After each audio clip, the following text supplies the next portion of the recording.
বন্ধু বান্ধৱীসকল, আজিৰ এই ভিডিঅ'টোৰ জৰিয়তে ভগৱান শ্ৰীকৃষ্ণৰ বাণী কম। আশা কৰোঁ ভগৱান শ্ৰীকৃষ্ণৰ বাণীসমূহ আপোনালোকৰ ভাল লাগিব।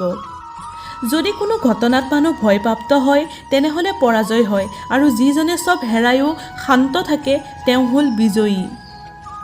সাগৰ হওক বা সংসাৰ, যি ধৰ্মৰ নৌকা প্ৰস্তুত কৰে সি ঠিকেই পাৰ হৈ যায়। সময় কেতিয়াও মানুহৰ নিৰ্দেশত নচলে, মানুহক সময়ৰ নিৰ্দেশিত পথত চলিবহে লাগে।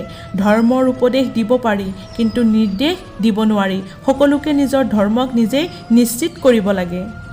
যি বস্তু সহজতে ভাল কৰিব পাৰি সেই বস্তুৰ প্ৰতি মানুহৰ মূল্যবোধ নাথাকে। চৰিত্ৰৰ পৰীক্ষা তেতিয়াহে হয় যেতিয়া কাৰোবাৰ লগত সম্পৰ্ক হয়। সুগন্ধি, দুৰ্গন্ধ আৰু মানুহৰ স্বভাৱ কোনোদিনেই লুকাই নাথাকে। যিসকল শত্ৰুৰ শত্ৰু হয় তেওঁলোকৰ লগত বন্ধুত্ব কৰিব লাগে। মাতৃৰ ঋণ কোনো সন্তানে কেতিয়াও পৰিশোধ কৰিব নোৱাৰে।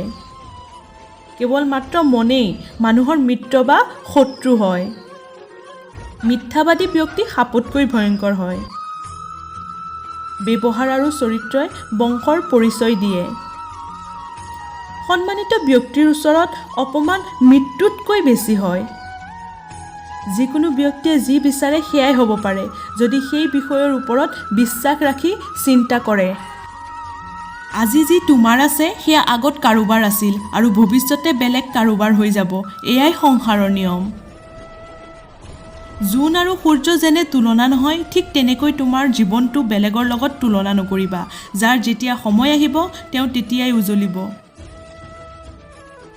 জীৱনলৈ চিন্তা কৰিবলৈ গৈ সকলো সময়ত মনত ৰাখিবা, দুখ ধৰি ৰাখি অতীতৰ সমস্যা সমাধান নহ'ব, আৰু দুশ্চিন্তা কৰি ভৱিষ্যত পৰিৱৰ্তন নহ'ব।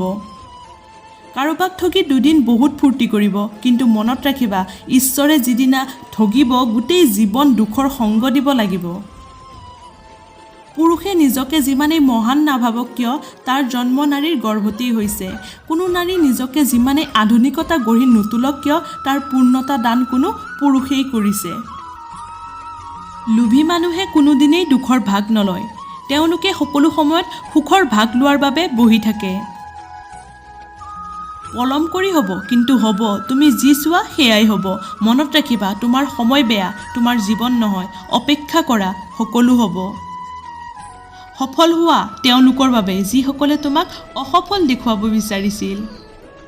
বিবেক মানুহৰ প্ৰধান বিচাৰ। যি ব্যক্তিয়ে নিজৰ বিবেকক প্ৰশ্ন কৰিব জানে তেওঁক কোনোদিন কোনো বিচাৰৰ সন্মুখীন হ'ব লগা নহয়।